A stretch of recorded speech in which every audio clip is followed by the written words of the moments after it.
Assalamualaikum, halo guys, aku Anzalila Mafina. Di sini aku akan membahas materi tentang perbedaan dan perubahan kurikulum 1947 sampai kurikulum Merdeka. Sebelumnya, ada yang tahu nggak sih apa sih itu kurikulum? Mari kita bahas. Kurikulum adalah rencana dan pengaturan yang berisi tujuan, isi, dan bahan pelajaran. Kurikulum digunakan sebagai pedoman dalam pelaksanaan proses pendidikan. Dengar ungkapan ganti menteri, ganti kurikulum. Kalimat ini kerap dilontarkan masyarakat ketika terjadi pergantian pemerintahan yang diikuti dengan perubahan kurikulum pendidikan. Lantas, seberapa sering sih sebenarnya kurikulum diganti? Kurikulum 1947, kurikulum rencana pelajaran, lebih menekankan pada pembentukan karakter, seperti pendidikan watak, kesadaran bernegara dan bermasyarakat. Kurikulum ini juga menekankan semangat nasionalisme dengan Pancasila sebagai dasar pendidikan. Kurikulum 1952, kurikulum rencana pelajaran terurai, mulai mengarahkan pada sistem pendidikan nasional setelah sebelumnya banyak menggunakan sistem bekas pendidikan kolonial.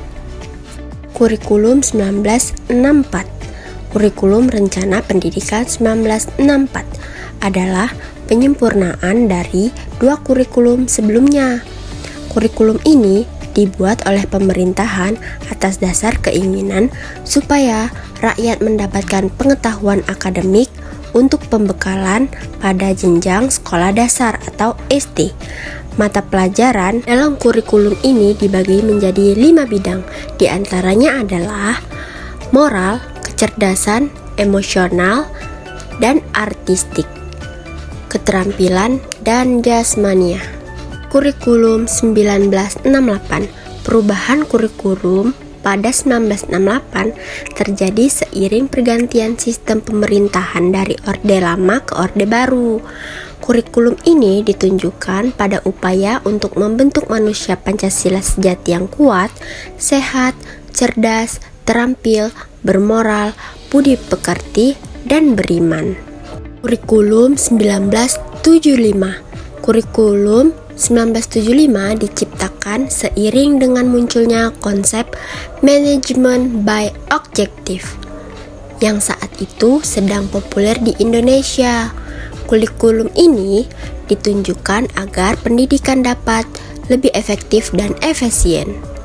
Kurikulum 1984, kurikulum 1984 adalah penyempurna dari kurikulum sebelumnya. Setelah kurikulum 1975, banyak kritik karena dinilai memberatkan guru dengan adanya ujian pada setiap pelajaran. Kurikulum yang dikenal sebagai kurikulum 1975 yang disempurnakan ini turut menciptakan model pembelajaran yang disebut cara belajar siswa tidak aktif. Model ini menekankan siswa untuk lebih aktif dalam mengamati, mengelompokkan, berdiskusikan, hingga melaporkan sesuatu. Kurikulum 1994, kurikulum 1994 diciptakan sebagai hasil perpaduan antara kurikulum 1975 dan 1984.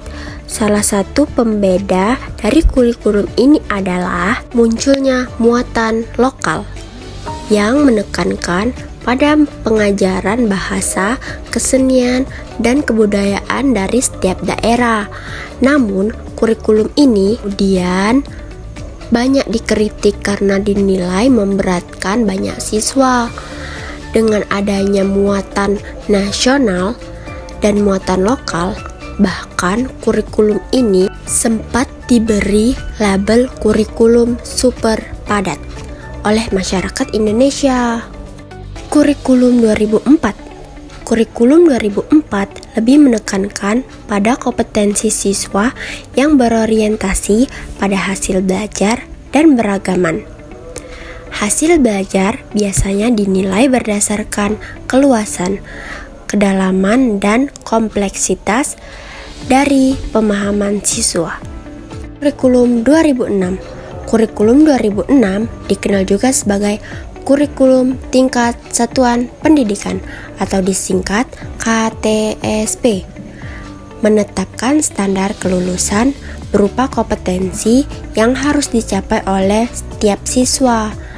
Dalam hal ini, guru dituntut untuk membuat silabus dan penilaian yang sesuaikan dengan daerah masing-masing. Kurikulum 2013. Kurikulum ini menuntut guru untuk merancang pembelajaran secara efektif dan bermakna melalui pendekatan pembelajaran, pembentukan kompetensi, serta penerapan kriteria keberhasilan. Dan yang terakhir, ada kurikulum merdeka. Kurikulum merdeka adalah hasil dari evaluasi kurikulum 2013 yang dinilai terlalu ambisius dan berorientasi pada standar tinggi, tetapi tidak cukup memberikan kesempatan kepada peserta didik untuk benar-benar memahami materi yang diajarkan.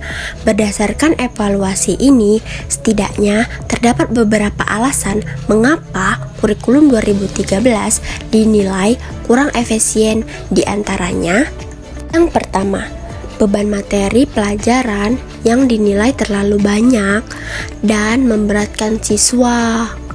Kedua, kurangnya keselarasan isi kurikulum. Ketiga, beratnya administrasi guru.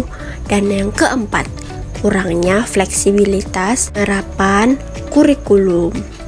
Di sisi lain, pandemi COVID-19 yang mengubah metode pembelajaran dari tatap muka menjadi daring turut menjadi salah satu pertimbangan dalam perumusan kurikulum merdeka yang ditetapkan pada 2022 oleh Kementerian Pendidikan dan Kebudayaan.